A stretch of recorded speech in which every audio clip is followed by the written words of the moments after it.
ქრისტე აღსდგა. ქრისტე აღსდგა. ქრისტე აღსდგა. სახელითა მამისათა და ძისათა და სულისა წმინდისათა. ამინ. დიდება და მადლობა ღმერთს, რომ აი ყველას ერთად შეგვიძლია ამ ტაძარში წირო. წირვა ჯერ ფაქტიურად არა, მაგრამ ლოცვა შეგვიძლია, პარაკლისი შეგვიძლია, მაგრამ ღმერთმა ინებოს, რომ დადგეს ის დრო, რომ წირვა შევძლოთ ამ ტაძარში, ესე იგი. და მთავარი კიდევ რა არის, ახლა ჩვენ რაზე უნდა დავფიქრდეთ, რომ სადაც შეგვიძლია წირვის შესრულება, იქ რამდენად ვართ გულმოდგინეთ. იქ რამდენად ვართ გულმოდგინეთ, რომ ეს ფაქტიურად თუ დაბრუნდება ის რაც ჩვენ დროებით დაკარგული გვაქვს, ეს ღვთის ნება იქნება. ღვთისგან იქნება ეს. და ღმერთმა რო ინებოს, რომ ჩვენ დაგვიბრუნდეს ის რაც დროებით დაკარგული გვაქვს, მაშინ ჯერ იმას უნდა მოუფრთხილდეთ, რაც ჯერ კიდევ გვაქვს. ხო მართალია? თუ ადამიანი იმას არ უფრთხილდება, რაც აქვს და იმას ითხოვს, რაც დაკარგა, მაშინ თავის თავს ატყუებს, ხო მართალია? ამიტომ რაც გვაქვს, აი, სოფლის შუაგულში გვაქვს წმინდა გიორგის ტაძარი. მოდი ის მას ესე იგი მასთან გქონდეს ურთიერთობა ისეთი, როგორც ქრისტიან შეშვენის. წირვას არ მოაკლდეს ადამიანი, ლოცვას არ მოაკლდეს, ეთისხება იქნება თუ სხვა, იმას არ მოაკლდეს. და ღმერთი ინებებს, რომ ისიც დაგიბრუნოს, რაც სადაც მისვლა არ შეგიძლია ყოველ შემთხვევაში. მაგრამ თუ ჩვენ ტაძარი გვაქვს და ჩვენ იქ არც წირვაზე არ მივდივართ, არც ლოცვაზე არ მივდივართ, აი ის ჩვენთვის არ არსებობს თითქოს. მაშინ ხო გვეტყვის ღმერთი, რომ აი შენ გაქვს, მაგრამ არ იყენებ, არ გინდა. არ შედიხარ შიგნით, რადგინა ის რომ დაგიბრუნოთ, ის რაც დაკარგული. ამიტომ აი ამაზე შეიძლება რომ ჩვენ დავფიქრდეთ, აი სოფლის მოსახლეობა შეიძლება დაფიქრდეს ამაზე. მარტო ამ სოფლისა კი არა, რამდენი სოფელია ეგრე. ახლა ჩვენ რომ დავფიქრდეთ, ზოგიერთ სალოცავში ადამიანი ლოცვისთვის ნამდვილად არ მიდიოდა ხო. ლოცვას ვამბობ, აი რა თქმა უნდა სანთლის ასანთებად მიდიოდა, მაგრამ იქ უფრო ცხვარი დაეკლა, უფრო ეკეიფა, თავარი ეგ იყო. თუმცა რა თქმა უნდა შინაგანად თითოეულ ადამიანს აქვს ის რწმენა და იმ მოკრძალებით, იმ მოწიწებით მიდის. ამასაც ვერ დაუკარგა ვერავის, ესე იგი შეიძლება ადამიანი ეკლესიურად არ ცხოვრობდეს, მაგრამ შინაგანად ჯეროდეს, რომ ღმერთია სწორედ მისი მშველელი, მისი გადამრჩენელი, გასაჭირში ღმერთს მიაკითხავს. ზოგჯერ ამბობს ადამიანი, რომ აი რომ მიჭირდაო, მაშინ მივედიო მარტო ღმერთთანო და თითქოს აი გულნაკლულია ამის გამო და ნანობს, რომ აი რომ მილხინდა, მაშინ არ მივდიოდი, რომ მიჭირდა მივედი. ეს ერთი მხრივ კარგია. თუ კაცი თავის თავზე ამბობს. მე თუ სხვაზე ვამბობ, რომ გაუჭირდა, მაშინ მივიდა, მეთქი ეგ არ ვარ. მაგრამ თუ კაცი თავის თავზე ამბობს, აი აყვედრის თავის თავს, რომ მე რომ მიჭირდა, მაშინ მივედი, ეგ კარგია, რომ ეს სინანული გააჩნია. და მეორე კარგი ისაა, რომ რო გიჭირდა, მაშინაც თუ არ მიხვიდოდი, მაშინ რა იქნებოდა? ახლა რო გიჭირს, განაშენ მშობელთან არ უნდა მიხვიდე, სადღაც სხვა არ გაიქცევი სხვაგან. რო გიჭირს, სწორედ ღმერთთან უნდა მიხვიდე, რომელსაც უყვარ ხარ. რო გიჭირს, მაშინ მაინც და ეგეთ შემთხვევით არ არის, ჩვენ ხან გაგვიჭირდება ხოლმე. დიდხანს რო დაგვავიწყდება ღმერთი და ჩვენი სულის გადარჩენა, ხან ღმერთი მოაწყობს ისე, დაუშვებს ისე, რომ რაღაცით ჩვენ ღმერთი გაგახსენდეს. იმიტომ რომ ჩვენ საერთოდ არ დავკარგოთ ღმერთი და საკუთარი სულის გადარჩენა არ დავკარგოთ, ესე იგი. აი ეს ტაძარი არის კვირაცხოვლის ტაძარი, ზუსტად დღევანდელი დღე, ფაქტიურად აი დღესასწაულია დღეს სოფლის. იმიტომ რომ სოფლის დღეობა რას უკავშირდება ხოლმე, რომელი ტაძარიც დგას იმ სოფელში, აი მაგალითად ჩვენთან ფლავში ხო იოანე ნათლისმცემლის ტაძარია და 7 ივლისია ხოლმე დღეობა. აქ წმინდა გიორგის ტაძარია და ეს არის დღეობა. სინამდვილეში მარტო ის კი არა, აი ღვთისმშობლობა რო იქნება, ისიც დღესასწაულია, ღვთისმშობლის ტაძარია თქვენ სოფელში, კვირაცხოვლობა როა, ესეც დღესასწაულია. ამ ტაძრის ზეიმია. ეს ტაძარი შემთხვევით ხო არ აშენდებოდა. როცა აშენდა, ესე იგი აი საჭიროება არსებობდა და იმიტომაც აშენდა. მრევლი მოდიოდა როგორც ჩანს აქ, მრევლი დადიოდა. აი ჩანს აქაც ესე იგი თავის დროზე ტრაპეზი იყო, სადაც წირვა აღესრულებოდა, საკურთხეველიც გამოყოფილია ჩანს. მადლობა ღმერთს, ეს უფრო შენარჩუნებულია ვიდრე ის ქვემოთა ტაძარი. ეს უფრო მეტად არის დაცვა. ხოდა. ღმერთმა ინებას რომ აქაც აღდგეს წირვალოცა და აქაც ესე იგი ყოველგვარი შიშის გარეშე და აბა მივალთ დღეს თუ ვერ მივალთ, მაგ ორჭოფობის გარეშე ყოფილიყო შესაძლებელი, მაგრამ მან სანამ ეგ მოხდება, მოდი ჯერ იმ ტაძარში მივიდეთ, რაც გვაქვს ესე იგი, სადაც მისვლა ყოველთვის შეგიძლიათ, აი სოფლის მოსახლეობას ყოველთვის შეუძლია. აი ხვალღამეს წირვა გვაქვს ესე იგი. თომას კვირის სამშაბათი მიცვალებულთა დღე არის და ყველა შეუძლია მივიდეს. ახლა წარმოიდგინეთ, რამხელა ნუგეშია იმ მიცვალებულებისთვის, რომელსაც კარგა ხანია არავინ არ იხსენებდა და ახლა მათი ოჯახის წევრი ვინმე გადაწყვეტს რომ მოდი მივიდე ტაძარში.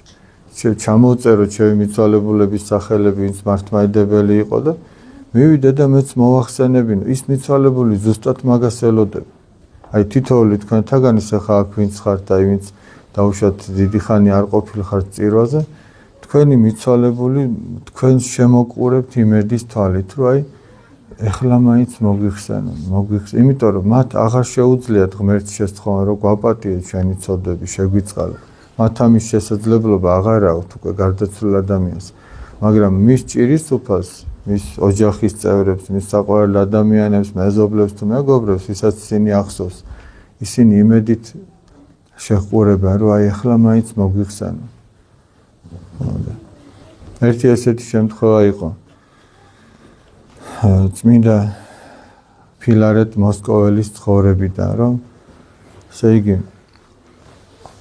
ერთი სასულიერო პირი იყო, რომელიც რაღაცას უჩიოდა მრევლი და ეუბნეოდნენ, რომ არ ვიცი გადაეყვანათ სხვაგან თუ შეეჩერებინათ მუდამსახურება და ესე იგი თვითონ ეს წმინდა ფილარეტი ყვება, რომ ესე იგი დავჯექიო ჩემს საწერმაგიდასთანო და დავწერე ბრძანებაო, რომ უნდა შეეჩერებინა ამ მუდამსახურისთვის მსახურების უფლება და ხელი უნდა მომეწერაო და იმდენად შეუძლოთ ვიგრძენიო თავიო, რომ თქვი, რომ მოდი გადავდებ ამასო და მე დილით მას ვიზავო და მართლაც რა სულ რა იყო ხელის მოწერა, რა იყო ხო, მაგრამ ეტყობა იმდენად შეუძლოთ ვიგრძნო თავი, ესეც შემთხვევით არ არის და რა მოხდა? ღამე ესე იგი ძილში ნახა უამრავი ადამიანი, რომელიც ევედრებოდა, რომ არ მოეწერა იმისთვის ხელი და ამისთვის მღვდელმსახურება არ შეეჩერებინათ. და ვერ მიხვდა ეს კაცი რაში იყო საქმე. დაიბარა ის მღვდელი და უთხრა, რომ რა ხდება, რაშია საქმე. არაფერი, ეს თავის თავში ვერაფერ ღირსებას ვერ ხედავს ეს კაცი. აი თამდაბალი ადამიანი ეგრეა, რომ არ მიიჩნევს, რომ რაღაცას განსაკუთრებულად აკეთებს. მე რომ ჩაეძია, გამოიკვლა თურმე რას აკეთებ. სადაც გაიგებდა, ესე იგი, რომ ვინმე გარდაიცვალა და ის მართლმადიდებელი აუცილებლად მოინიშნავდა, ფურცელზე ჩაიწერდა და მათ გამო უამრავ სეფისკვერს კვეთდა მათ სახელზე, რომ წირვაში მოხსენიება ყველაზე დიდია, რასაც ჩვენ მიცვალებულისთვის გავაკეთებთ და ამის გამო საკმაოდ ხანგრძლივადაც გრძელდებოდა კვეთა და შესაბამისად წირვაც და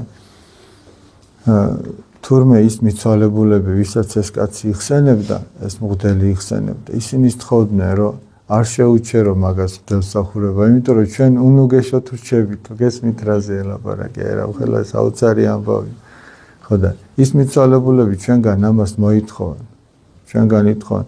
სხვა შემთხვევა იყო ეს ერთი ასეთი კიდევ, რომ მღვდელმა წირვა დაასრულა და მას რაღაცა სულიერი თვალი გაეხსნა და რას ხედავს. ხალხი, რომელიც აი წირვის შემდგომ პანაშვიდი უნდა აღესრულებინა, პანაშვიდი ხო მიცვალებულთა მსახურებაა და პანაშვიდი უნდა შეესრულებინა და ზოგიერთი მრევლი წავიდა, აღარ დარჩა პანაშვიდზე. და ზოგიერთი დარჩა და ეს მღვდელი ხედავდა იმ მიცვალებულთა სულებს, ესე იგი, რომელიც ზოგი დამწუხრებული იყო და ზოგი პირიქით გავწყინებული, ანუ ვინც დარჩა, მათი ჭირისუფალი ვინც დარჩა, რომ უნდა მოეხსენებინათ, არა, მათ უხაროდათ. და სხვები დამწუხრებულები იყვნენ. ამას ღმერთი რატო აჩვენებს ადამიანებს, ეს ეპატერიკებში რატო შემოინახა ეკლესიამ, რატო აჩვენებს ღმერთი, რომ ჩვენ ესე ვერ ხედავთ ახლა ჩვენ ერთმანეთს ძლივს ხედავთ ხო ხან ერთმანეთსაც ვერ ვამჩნევთ აჰა წაღან ნათიაც ვერ შევამჩნია ისი ამოვედით რომ მე დავითნეც კი ვერ დავინახე ნუ ისად მღდელი მიცვალებულთა სულებსაც კი ხედავთ და რატო აჩვენებს ღმერთი რომ ჩვენ ამითი გვითხრას რომ შენც ეგრე გელოდება შენი მიცვალებული რომ მოიხსენო შენგანაც მაგხელა ნუგერს მიიღებს გინდა ცოცხალი სახში მყოფი ადამიანი ოჯახის წევრი შენ რომ მისთვის ლოცულობ ის სულიერ შეწევნას იღებს ამით ამიტომ ვისაც ესმის ეს მან არ უნდა მოაკლოს და ის არც მოაკლებს თუ ესმის ეს არა არც მოაკლებს ამ ნუგერს არც თავის მიცვალებულებს და არც თავის ცოცხლებს და ასევე არც თავის თავს მოაკლებს იმ ნუგერს რაც მოაქვს ღმერთთან ურთიერთობას აი დღევანდელ სახარებაში რა ეწერა რაც წავიკითხეთ მოვედით ჩემ და ყოველნი მაშვრალნი და ტვირთმძიმენი და მე განგისვენო თქვენ ანუ ყველა დამაშვრალი ყველა ტვირთმძიმე ხوارე რომ ვიტყვით დაგვიმძიმდა ცხოვრება აღარ შეგვიძლია რა ვეღარ უძლებ აი ყველა ეგეთები მოდითო ჩემთანო და მე განგისვენებთ ხო და ადამიანისა და ღმერთის შეხვედრის ადგილია სწორედ ტაძარი და თუ ადამიანი მიდის ამ გზაზე ის ძალიან დიდ ნუგერსაც იპოვის ანუ ღმერთმა ინებოს რომ ჩვენ აი ტაძართან ურთიერთობა სწორი გქონოდეს ესე იგი ეს ჩვენი სულისთვის არის ჩვენი სულისთვის არის ღმერთმა მრავალს დაგასწროთ კვირა ცხოვრებას თქვენთან ერთად ყველა ის ადამიანი ვინც თავის დროზე ამ ტაძარში კიდევაც მოდიოდა სანთელსანთებდა ვინც მოდიოდა და ახლა გარდაცვლილია აი ქალბატონი ნელის სული ღმერთმა ნათელში დააწესოს ვინიც ის რამდენჯერ არის აქ ნამყოფი და ვინიც ის ერთადაც ნამყოფი ვართ ამ ბოლო წლებში ღმერთმა ნათელში დააწესოს მისი სული და მეუტევა შეწოდებებით თქვენ კიდე დიდხანს გაცოცხლოთ თქვენი მიცვალებულების მოსაგონრათაც და თქვენი გახარებისთვისაც ჩვენთან არის ღმერთი ქრისტე აღსდგა